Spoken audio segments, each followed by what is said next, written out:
सबको जय यीशु। इतवारे वचन साधना में आपका स्वागत है। मई 2021 रात का समय, मुंबई बंदरगाह से कुछ मील दूर एक वरप्रदा नामक जहाज चक्रवात में फंसकर क्षतिग्रस्त है। वह डूबने लगा। खतरे का संदेश अधिकारियों को भेजा गया। कैप्टन समेत 13 कर्मचारियों के सामने मृत्यु नाचने लगी। डूबते जहाज से 13वां नाविक लाइफ जैकेट पहनकर समुद्र में कूदे। आधी रात 150 किलोमीटर तेज हवा, 12 मीटर ऊंची लहरें। जहाज का मुख्य इंजीनियर फ्रांसिस बचपन से ही पक्का मरियम भक्त था। अपनी रोजरी छाती से दबाकर वह प्रार्थना करता रहा। उसे पक्का भरोसा था कि मां उसे बचाएगी। अति भीषण परिस्थिति में फ्रांसिस और उसका एक साथी 4 घंटे समुद्र में गतिहीन होकर तैरते रहे। आखिर रेस्क्यू शिप आ पहुंचा। 13 में सिर्फ फ्रांसिस और साथी बच पाए, बाकियों लापता हो गया। फ्रांसिस का पक्का विश्वास है कि मां ने उसको और उसके साथी को बचाया। आज का पहला पाठ नबी इसहाक के ग्रंथ से है। नबी कहते हैं, प्रभु तू दुर्बल की 4 दीवारी है, विपत्ति में दरिद्रता का सहारा और आंधी पानी से रक्षा स्थान। फ्रांसिस के जीवन में यही सार्थक हुआ।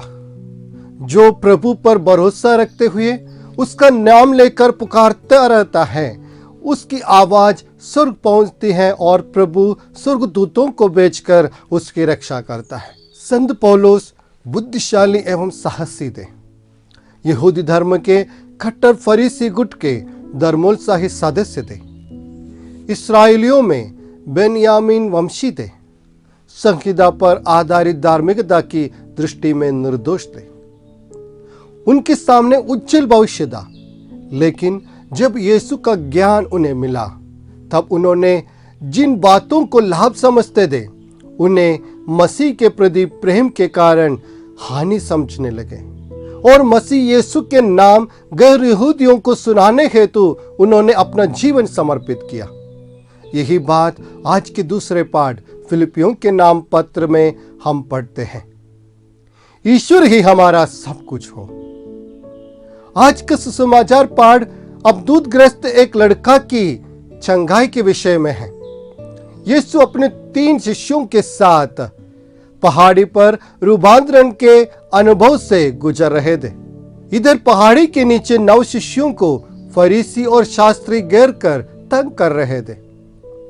तभी यीशु को आते देख सबका ध्यान उस ओर हो गया। यीशु की अनुपस्थिति में एक आदमी ने अपने अवधूतग्रस्त लड़के को चंगा करने का निवेदन शिष्यों से किया। वह सोच रहा था कि ये लोग गुरु के साथ चलने वाले हैं, ये मेरे बेटे को चंगा करेगा, लेकिन वे कुछ नहीं कर सके। फरीसी और शास्त्रियों के उन्हें छेड़ने का कारण यही था। उस पिता के अनुरोध पर यीशु ने उस लड़का को चंगा किया। यहां सवाल उठता है, गुरु के साथ रहकर उनके अनेक चमत्कारों और शिक्षाओं को देखने सुनने वाले शिष्य गुरु की अनुपस्थिति में क्यों एक चमत्कार कर नहीं पाए? यीशु ने ही इसका उत्तर दिया, तुम्हारा विश्वास की कमी के कारण। यहां 2 दृश्य हमारे सामने हैं। पहला दृश्य में रोसरी छाती से दबाकर माता मरियम के संरक्षण में पूरा भरोसा रखते हुए गरजती लहरों पर रात के अंधेरे और भारी वर्षा में 4 घंटे तैरते रहने वाले इंजीनियर फ्रांसिस का पक्का विश्वास। दूसरे दृश्य में ईश पुत्र यीशु के साथ 2-3 साल रहकर उनसे सीखने वाले शिष्यों के विश्वास की कमी। अब हमारी बात लें, हम कहां खड़े हैं? हमारा विश्वास कितना पक्का है? क्या हमारा विश्वास संत पौलुस की तरह सब कुछ त्याग कर प्रभु के लिए जीने मरने को हमें प्रेरित करता है? क्या हम नबी इसहाक की तरह जीवन के हर पल प्रभु को अपना सुरक्षित अभय स्थान मानने को तैयार हैं? विश्वास ईश्वर की एक देन है। उसे स्वीकार करने के लिए मनुष्यों का सहयोग जरूरी है। विश्वास का जीवन एक चुनौती है। इसे आगे बढ़ाने के लिए ईश्वर की कृपा आवश्यक है। जो प्रभु पर भरोसा रखता है उसे ईश्वर संभालता है। जो ईश्वर को पुकारता है ईश्वर उसके सामने व्यस्त रहता है। सबको जय यीशु।